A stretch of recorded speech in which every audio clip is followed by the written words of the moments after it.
Здравствуйте, уважаемые зрители моего канала, я юрист Валерий Табаков. Сегодняшний выпуск о моей роли в освещении судебного процесса по делу об убийстве Ирины Фарион. Я это сделаю для того, чтобы вы могли лучше понять мою личную позицию в этом деле.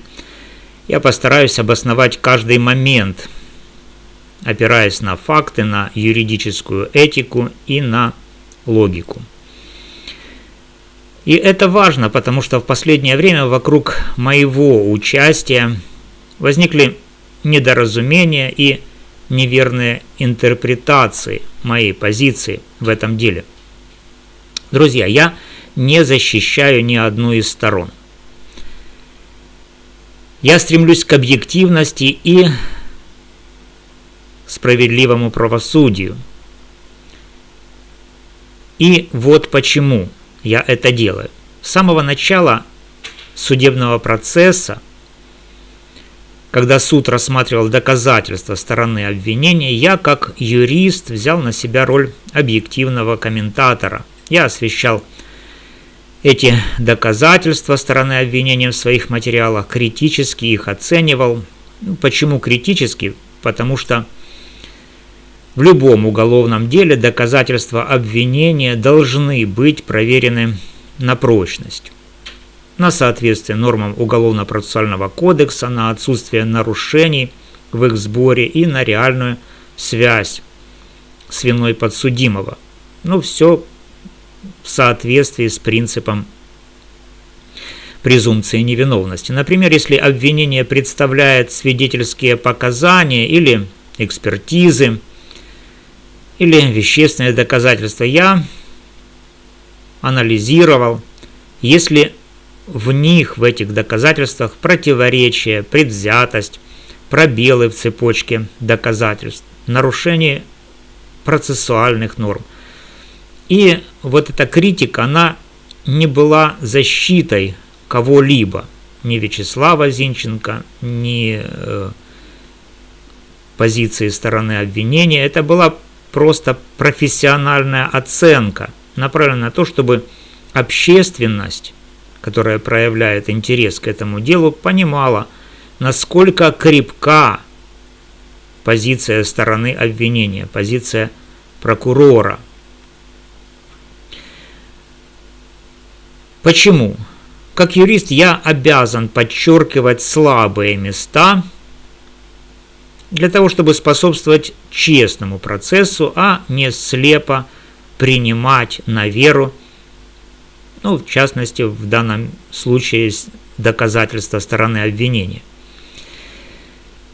В дело вмешалась по ходу дела группа Ланы. Это сообщество, которое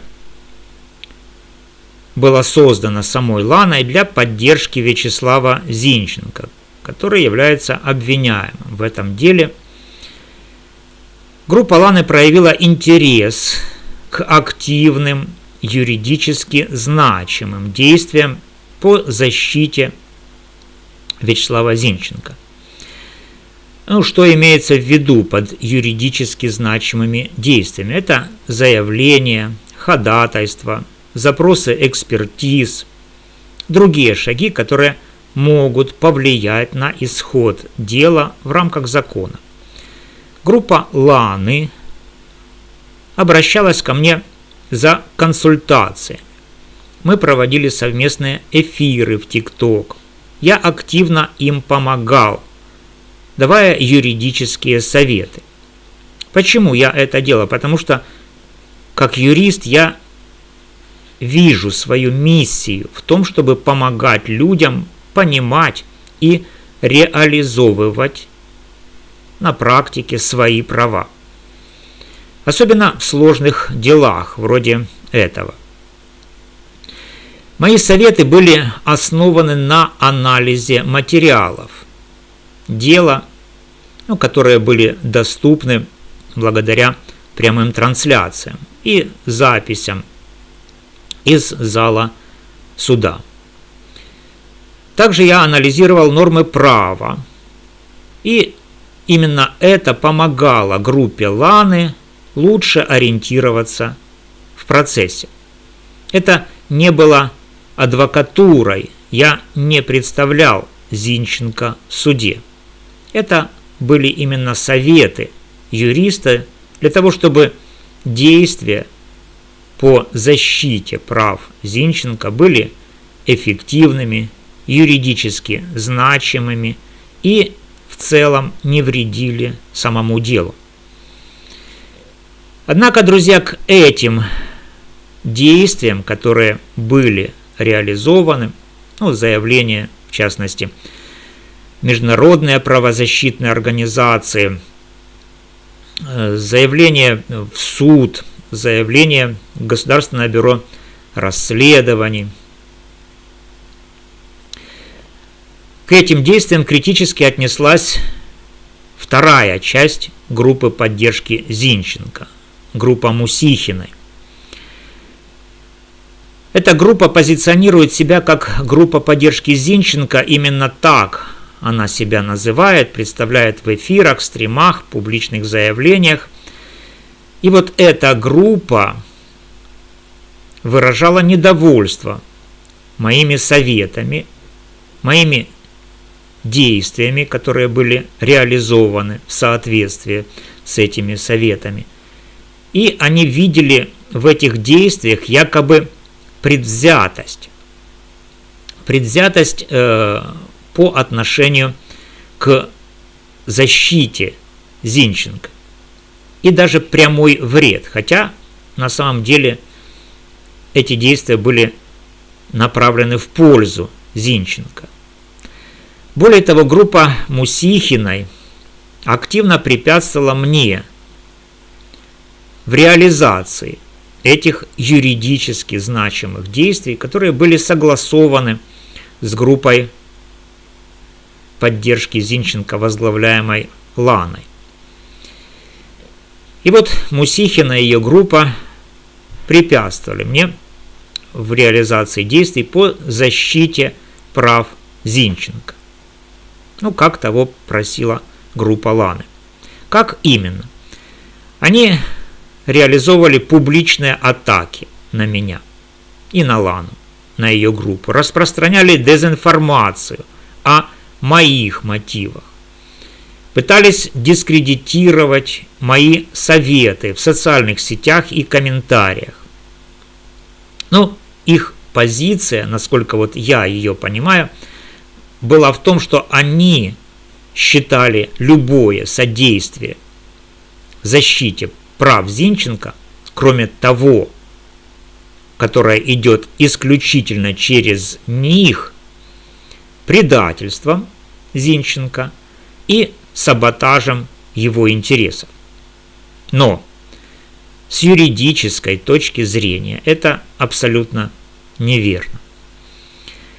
Защита прав подсудимого – это фундаментальный принцип справедливого суда, закрепленный в Конституции и международных стандартах, таких как Европейская конвенция по правам человека. Препятствия со стороны группы Мусихиной только усложняли реализацию действий по защите прав Зинченко со стороны группы Ланы и также усложняли объективное освещение дела, но я все же продолжал работать, опираясь на юридическую этику.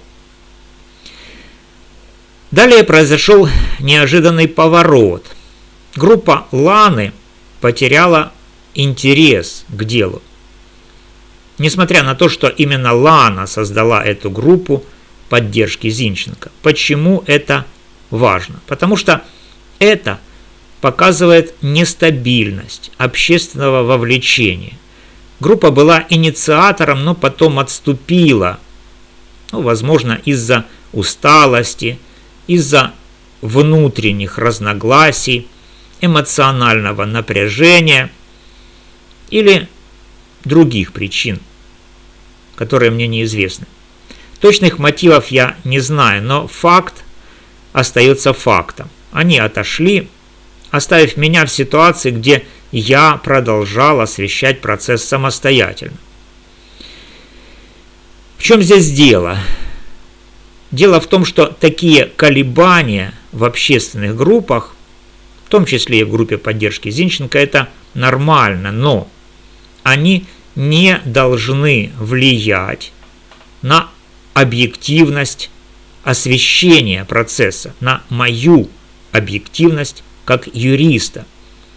А процесс продолжался и тем временем вошел в следующую стадию, в стадию представления доказательств стороной защиты.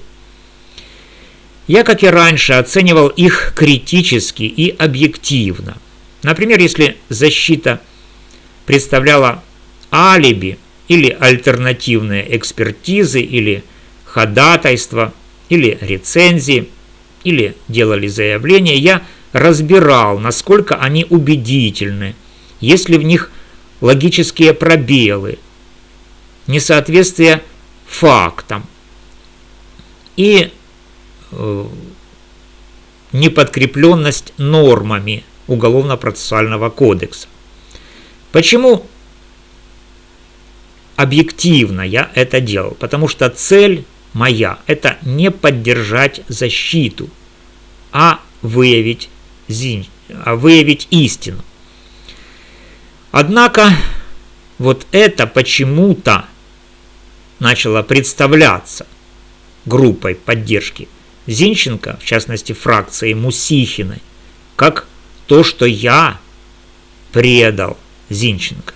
Они, видимо, ожидали от меня безусловной поддержки, но я, как юрист, не могу так поступать. Это противоречит принципам юридической профессии. Если я игнорирую слабости защиты,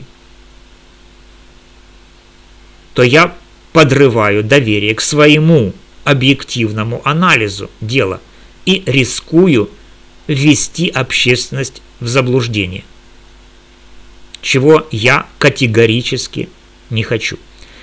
В целом я освещал весь процесс объективно, критикуя позиции обеих сторон, и обвинения, и защиты, с одной целью – добиться правосудного и законного решения. Почему моя цель именно такова? Потому что как юрист я стою на стороне верховенства права. Суд должен основываться на фактах, а не на эмоциях и не на общественном давлении. Критика обеих сторон помогает сбалансировать картину и предотвратить судебные ошибки. Однако, к сожалению, каждая из сторон, и особенно группа Мусихиной, которая позиционирует себя как группа поддержки Зинченко, почему-то думали, что я защищаю Зинченко. Возможно, это из-за моих советов группе Ланы или из-за того, что я подчеркивал права подсудимого. Однако это заблуждение. В поляризованных делах люди часто видят нейтральность как поддержку врага, то есть противной стороны в состязательном процессе. Но это когнитивное искажение, не соответствующее реальности. В периоде, когда я давал советы группе Ланы, руководствуясь юридической этикой, я, как юрист, воздерживался от общей критики действий стороны защиты. Я освещал только те моменты, которые, на мой взгляд, вредят Зинченко. Например, если какое-то ходатайство адвокатов было слабо аргументировано или могло привести к отказу суда,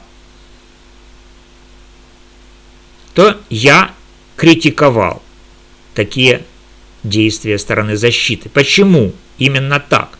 Этика юриста закрепленная в Кодексе профессиональной этики адвоката и аналогичных нормах, требует избегать конфликта интересов. Если я даю какие-то советы, например, группе Ланы по защите прав Зинченко, то я не могу публично подрывать доверие к тем, кому помогаю.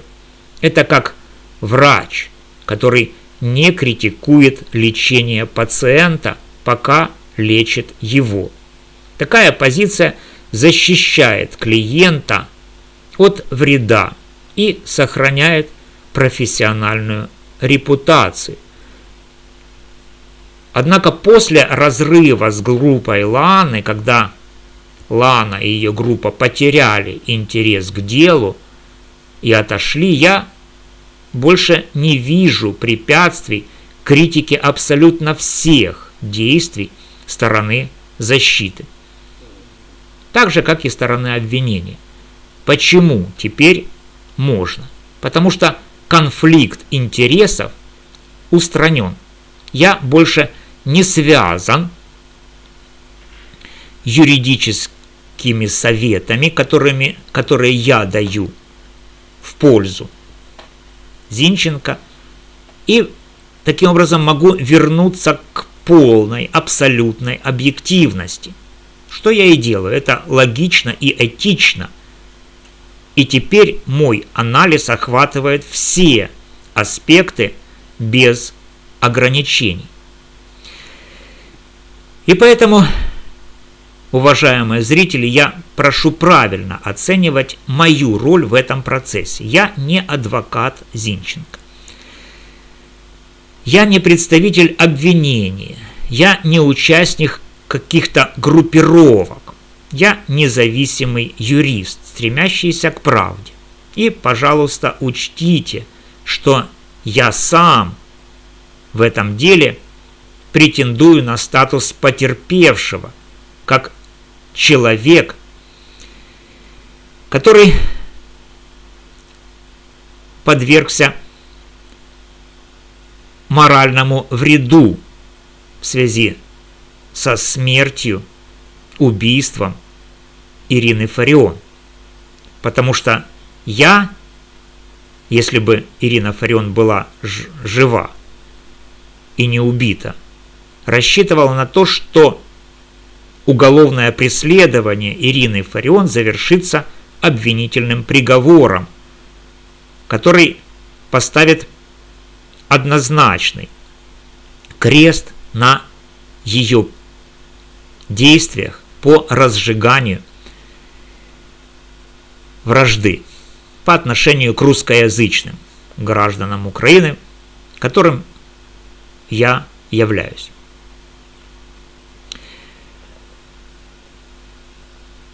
Если мои права как русскоязычного гражданина Украины и юриста нарушены, в данном случае я имею в виду действия человека, который совершил убийство, и я сейчас не утверждаю, что это именно Вячеслав Зинченко, и если мои права нарушены, если я потерпел моральный вред, я имею право на статус потерпевшего в этом деле. В том числе и если мои права как потенциального потерпевшего нарушаются через клевету, через давление. Вот эти уже действия, которые совершает группа Мусихиной, подпадают под статьи о защите чести и достоинства. И я имею полное право подать соответствующее заявление по привлечению к ответственности Мусихина и ее группы, в частности для того, чтобы восстановить мою честь, мое достоинство, и для того, чтобы я смог спокойно освещать процесс, добиваясь его справедливого решения, в том числе и для меня. Друзья, спасибо за внимание. Если у вас есть вопросы, пишите в комментариях, подписывайтесь на канал, чтобы не пропустить обновление по делу. Следующее заседание 25 февраля по расписанию. Состоится оно или нет, я пока не знаю. Будьте объективны и берегите себя. До новых встреч. С вами был юрист Валерий Табаков.